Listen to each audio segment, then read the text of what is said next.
existe outro caminho a não ser que seja o altar pra mudança no meu espírito acontecer. É preciso se entregar e esquecer opiniões de quem não vive pela fé e não chega onde quer. O altar é para quem tem disposição, é o fogo que troca o espírito,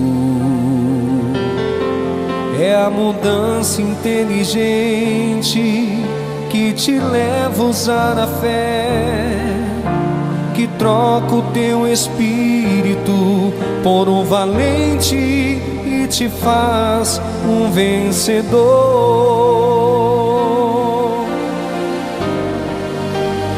Eu quero ter um espírito novo pra ver acontecer algo novo. Eu quero ser como o fogo e ser brasas no altar que nunca se apaga. Eu quero ter o espírito novo pra ver acontecer algo novo.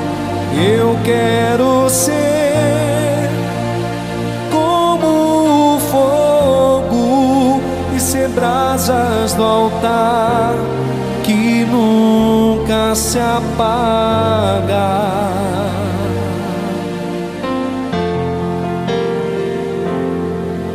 O altar é para quem tem disposição, é o fogo que troca o espírito,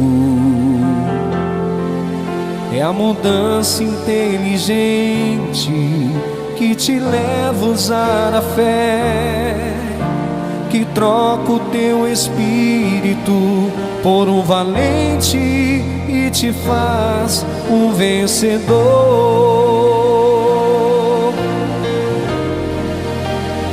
Eu quero ter o espírito novo pra ver acontecer algo novo.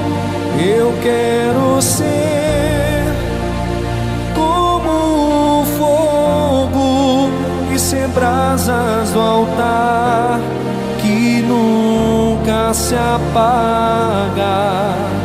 Eu quero ter o espírito novo pra ver acontecer algo novo. Eu quero ser como o fogo e ser brasas no altar que nunca se apaga.